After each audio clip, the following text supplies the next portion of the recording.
সচিবালয়ে প্রধানমন্ত্রী তারেক রহমানের সভাপতিত্বে বর্তমান সরকারের প্রথম একনেক সভা চলছে।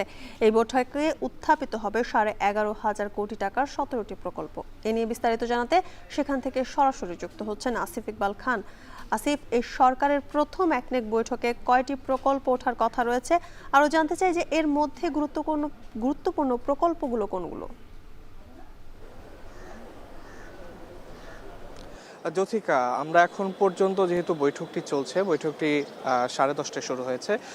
এই বৈঠকটি যেহেতু চলমান, বৈঠকটি শেষ না হওয়া পর্যন্ত আসলে সঠিকভাবে বলা সম্ভব না যে আসলে কয়টি প্রস্তাবনা রয়েছে বা কি কি পাশ হলো। তবে আমরা এখন পর্যন্ত যেটি জানতে পেরেছি যে 17টি প্রকল্প আসলে এখানে উপস্থাপিত হতে পারে আজকের বৈঠকে।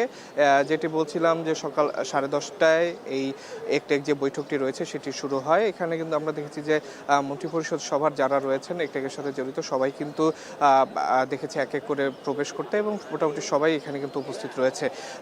এই একটেক বৈঠকে আজকে আমরা যত জানতে পেরেছি যে বেশ কয়েকটি প্রকল্প আসলে উপস্থাপিত হবে। তার মধ্যে সড়ক যোগাযোগ এবং স্বাস্থ্য খাতে বেশ কিছু প্রকল্প রয়েছে বলে আমরা জানতে পেরেছি।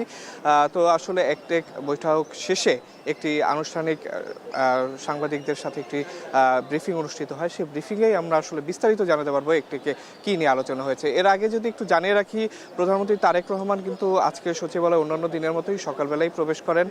তার আজকে দিনের প্রথম কর্মসূচির মধ্যে ছিল যে ভারতীয় হাইকমিশনের সাথে তার বৈঠক ছিল, সেটি 9:45 অনুষ্ঠিত হয়, এবং সেই বৈঠকের শেষে আমরা দেখেছি যে ভারতীয় হাইকমিশনার কিন্তু আমাদের সাথে কথা বলেননি, কিন্তু প্রধানমন্ত্রীর যে পররাষ্ট্র উপদেষ্টা রয়েছে তিনি আমাদের যেটি জানিয়েছেন যে এই বৈঠকে কিন্তু দুই দেশের যে সম্পর্ক এবং দুই দেশের জনগণের সাথে জনগণের যে সম্পর্কটি রয়েছে সেই সম্পর্ক জোরদারের ব্যাপারে আলোচনা হয়েছে পাইপলাইনে যে ডিজেল আমদানির যে ব্যাপারটি সেটি আরও কিভাবে বৃদ্ধি করা যায় সেই ব্যাপারে আলোচনা হয়েছে। এছাড়া আলোচনা হয়েছে যে কিভাবে দুই দেশের যে সম্পর্কটি রয়েছে সেটিকে আরও জোরদার করা যায়।